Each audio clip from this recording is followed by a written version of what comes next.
السلام علیکم ورحمۃ اللہ وبرکاتہ۔ ایجوکیشنل سیکرز ملر میں خوش آمدید۔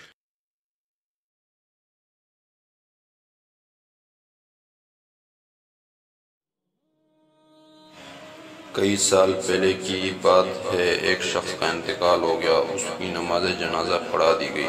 جب تدفین کے لیے اسے قبرستان لے جانے لگے تو نہ جانے کدھر سے ایک آدمی آگے آ کر جنازے کے سامنے کھڑا ہو گیا۔ اس نے میت والی چارپائی کا ایک پایا پکڑ کر بڑے روب سے کہا،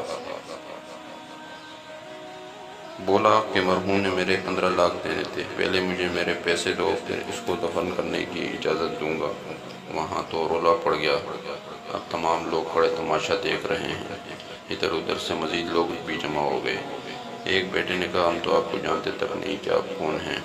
دوسرا بولا، ابا جی نے تو کبھی ہمیں ایسی کوئی بات نہیں بتائی کہ وہ مقروض ہیں، اس لیے ہم 15 لاکھ کیوں دیں۔ تیسرا بولا، مجھے یاد ہے آپ کبھی کبھار ابا جی کے پاس آیا کرتے تھے، لیکن اس سے کیسے ثابت ہوگا کہ ہمارے والد آپ کے مقروض تھے۔ قرض کا تقاضا کرنے والے نے کہا کہ بیٹے انکاری ہیں تو مرحوم کے بھائی موجود ہیں، وہ قرض ادا کر دیں۔ میں جانتا ہوں کہ مرحوم نے اپنے 2 بھائیوں کو اپنے خرچے پر مکان بنا کر دیے تھے۔ توفی کے بھائیوں نے تم کر کہا کہ جب بیٹے ہی ذمہ دار نہیں تو ہم کیوں دیں۔ جنازے پر موجود لوگوں نے قرض کا تقاضا کرنے والے کو بڑا سمجھایا کہ آپ تدفین ہونے دیں۔ اگر مرحوم واقعی آپ کا مقروض تھا تو ہم وعدہ کرتے ہیں کہ ہم آپ کا ساتھ دیں گے اور آپ کی رقم لے کر دیں گے، لیکن وہ نہ مانا۔ اس نے کہا، تدفین کی ایک ہی صورت ہے کہ میرے 15 لاکھ ادا کر دیے جائیں۔ مرحوم کروڑوں کی وراثت چھوڑ کر فوت ہوا ہے اور ورثاء کے لیے رقم کچھ حیثیت نہیں رکھتی۔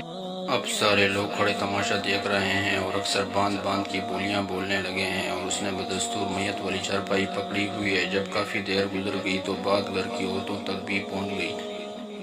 کیا عجیب ضدی شخص ہے، کسی کی بات نہیں مان رہا، بدستور اپنے قرض کا تقاضا کیے جا رہا ہے۔ مرحوم کی اکلوتی بیٹی نے جب بات سنی تو اس نے فوراً اپنا سارا زیور اتارا اور اپنے پاس جتنی بھی رقم تھی لے کر اس آدمی کے پاس پہنچ گئی۔ اس نے ہاتھ جوڑ کر کہا، خدا کے لیے یہ رقم لے لو، اور زیور بیچ کر بھی تمہارا قرض پورا نہیں ہوتا تو اپنے خدا کو گواہ بنا کر وعدہ کرتی ہوں کہ مرنے سے پہلے ضرور آپ کے بقایا پیسے بھی ادا کر دوں گی۔ خدا رہا میرے ابو کا جنازہ نہ روکو۔ یہ سننا تھا کہ قرض کا تقاضا کرنے والے نے داڑے مار مار کر رونا شروع کر دیا۔ لوگوں نے کہا، بڑا عجیب آدمی ہے، پہلے 15 لاکھ لینے کے لیے جنازہ قبرستان جانے سے روک رہا تھا، اب مرحوم کی بیٹی قرض ادا کر رہی ہے تو بین ڈالنے لگ گیا ہے۔ اب وہ شخص کھڑا ہو گیا، روتے ہوئے مرحوم کے چہرے کے بند کھول کر ہاتھ جوڑ دیے، بڑی دلگیر لہجے میں کہا، اسحاق مجھے معاف کر دینا، لیکن اس کے سوا کوئی چارہ نہیں تھا۔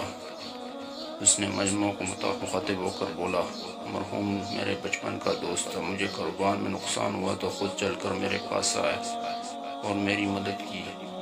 میں بتاتا ہوں، اصل بات یہ ہے کہ میں نے مرحوم سے 15 لاکھ لینے نہیں بلکہ اس کے دینے تھے، اور اس کے کسی وارث کو میں جانتا تک نہیں تھا، تو میں نے یہ کھیل کھیلا۔ مجھے پتہ چل چکا ہے کہ اس کی وارث صرف اور صرف ایک بیٹی ہے اور اس کا کوئی بیٹا یا بھائی نہیں ہے۔ اب لوگ اس کی دانائی پر اشک اشک کر اٹھے۔ مرحوم کے بھائی منہ اٹھا کے اسے دیکھ رہے ہیں اور تینوں بیٹے بھی۔ اسی لیے امیر المومنین حضرت علی رضی اللہ تعالیٰ عنہ نے فرمایا، احساس کے رشتے خونی رشتوں سے زیادہ مضبوط ہوتے ہیں۔ ناظرین، اس طرح کی مزید انفارمیٹیو اور سبق آموز ویڈیوز دیکھنے کے لیے اس ویڈیو کو لائک کریں، شیئر کریں اور میرے چینل ایجوکیشنل سیکرز مرر کو سبسکرائب کریں۔ شکریہ۔